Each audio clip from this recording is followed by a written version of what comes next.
I'd like to invite Mr. Fauchon, if you would like to come and play your role as a witness and give us your closing remarks as well to finish this session this afternoon. Au secours, Martine, je suis revenu. Je n'étais qu'au fond de la salle. Je voudrais conclure rapidement sur cette passionnante session des engagements. Vous rendez-vous compte de la responsabilité qui reste sur les épaules du Conseil mondial de l'eau et de ceux qui auront à préparer le prochain forum. Autant d'engagements, mais à ce propos d'ailleurs, je le ferai sans doute demain aussi, mais peut-être certains ne seront pas là. Je voudrais souligner l'incroyable travail de préparation, d'organisation de ce forum. Alors je ne vous demande pas à cet instant d'applaudir les équipes qui l'ont fait. Je vais vous demander autre chose. Lorsque demain et dans les jours qui viennent, vous allez rentrer chacun chez vous, je vous demande de leur envoyer un message d'amitié et un message de gratitude pour l'extraordinaire travail qu'ils ont fait sous la conduite de Jean-Marc Lacave et de Ben Braga.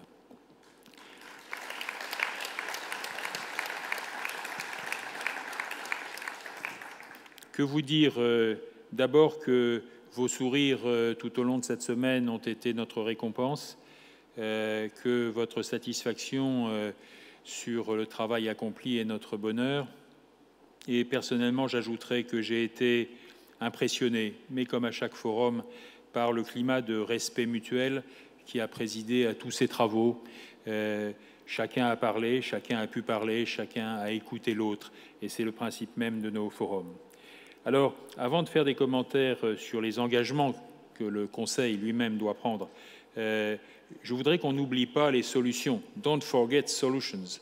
Car le train des engagements ne doit pas cacher celui des solutions. La plateforme continue et continuera pendant des mois et sans doute des années. Donc ceux qui n'ont pas pu mettre leurs solutions sur la plateforme, faites-le. C'est le premier engagement que prend le Conseil, c'est bien sûr de continuer ce travail et de mettre à votre disposition ce que j'appellerais une bourse des solutions. Le deuxième engagement, c'est le village, ce magnifique, ce superbe village qui est là à côté, qui a introduit quelque chose de nouveau dans ce forum, surtout dans la mesure où, vous l'avez remarqué, il était animé quasi exclusivement par des jeunes. Alors, le village ne va pas se dépeupler, au contraire, nous en prenons l'engagement, le village va grandir, il va se déplacer à travers le monde durant les 3 années qui viennent, et ce village, nous l'amènerons en Corée pour le prochain forum, bien sûr enrichi, agrandi, avec de nouvelles idées, vos idées. Là, et comme je soulignais à l'instant que ce village était animé par des jeunes, je voudrais prendre un... Il ne suffit pas de parler des jeunes et dire qu'ils sont le futur de l'eau. Le troisième engagement que je vais prendre, c'est de soumettre à la prochaine Assemblée générale du Conseil une modification de nos amendements pour dorénavant, dans le board des gouverneurs du Conseil, qui compte 36 membres, avoir 3 jeunes de moins de 35 ans, ce qui n'est pas le cas aujourd'hui en tant qu'administrateur à part entière du Conseil.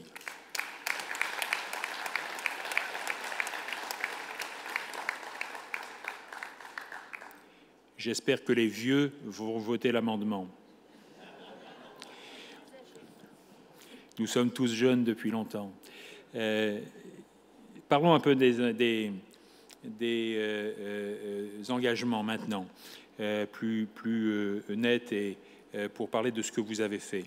La première chose, c'est qu'évidemment, les engagements eux-mêmes, pas seulement les solutions, nous avons l'impérieuse nécessité, l'impérieuse obligation de les porter, de vous aider à les assumer.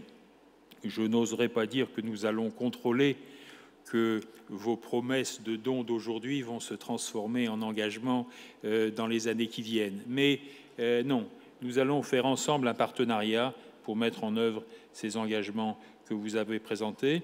Nous allons, nous le Conseil, le faire sur 2 points. Premièrement, bâtir maintenant réellement le helpdesk parlementaire dont l'esquisse a été présentée à la session parlementaire. Nous avons beaucoup de travail pour cela. Nous allons d'abord nous assurer auprès des parlementaires du nécessaire contenu de ce helpdesk parlementaire. Et puis, la même chose concerne le consensus d'Istanbul.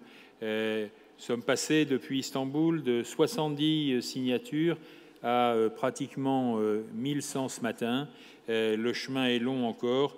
Il y a un territoire très vaste à conquérir. Faisons le vœu que peut-être en Corée, nous soyons à 5000 villes signataires d'un consensus qui évoluera bien sûr en fonction des priorités nécessaires. Concernant le droit à l'eau, là aussi, le problème n'est plus de savoir s'il y a un droit à l'eau ou pas. Il y a. Il faut maintenant le mettre en application. Le Conseil, je vais le soumettre au prochain board du mois de juin. Le board du Conseil s'engagera, j'en suis certain, à lancer une campagne auprès des États pour l'inscription du droit à l'eau dans les constitutions. Il y a seulement 40 États aujourd'hui qui ont inscrit le droit à l'eau dans leur constitution. Faisons le vœu de doubler, de tripler rapidement ce nombre. C'est important en tant qu'élément de la dignité pour l'accès à l'eau des plus démunis.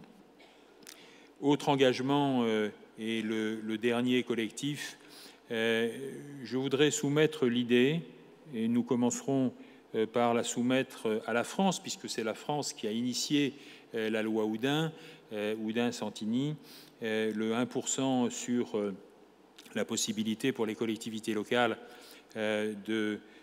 d'engager des opérations de financement solidaire. Et si le sénateur Oudin est prêt à travailler avec nous là-dessus, je lui propose. Nous proposerons d'étudier un 1% pour les opérateurs publics et privés, de telle sorte que le montant de l'ensemble du produit de cette loi puisse doubler, et nous proposerons d'engager en même temps une campagne européenne, comme vous l'avez proposé, chers sénateurs. C'est important parce qu'il y a là des moyens financiers non négligeables importants.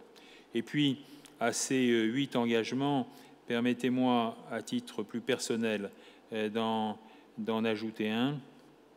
C'est celui, dans les mois qui viennent, de pouvoir, avec vous tous, avec votre aide à vous tous, de constituer une fondation à laquelle, projet duquel je suis très attaché, la fondation des écoles pour l'eau, pour permettre aux États, aux collectivités, de prendre l'engagement de ne plus jamais construire des écoles sans eau ni assainissement. Voilà pour les engagements. Un dernier point, je voudrais vous en informer. Les choses ont évolué depuis le début de la semaine en matière d'engagements globaux. Je vous ai dit au début de cette semaine, la priorité sera la water security. Je voudrais vous informer de 4 choses qui me paraissent essentielles pour la place de l'eau dans les grands engagements futurs. 4 rendez-vous au cours desquels l'eau aura sa place sur l'agenda global. Dans une dizaine de jours en Corée, il y a une conférence de chefs d'État sur la sécurité au sens global du terme. Le président coréen nous a indiqué qu'il mettrait l'eau dans l'agenda avec ses collègues. Deuxièmement, concernant Rio+20, je peux annoncer que le gouvernement brésilien et le secrétariat général de l'ONU ont décidé, et c'est la première fois, d'inscrire l'eau parmi les 9 thèmes qui seront portés devant le sommet de la Terre. Le Conseil mondial de l'eau sera chargé avec l'Agence nationale du Brésil de préparer ces journées à l'occasion d'une PrepCom qui se tiendra l'avant-veille du sommet. C'est la première fois. Vous vous souvenez que à Johannesburg, l'échec avait été cuisant. Nous n'avions pas réussi à faire reconnaître l'eau comme une des priorités, comme un des objectifs du millénaire.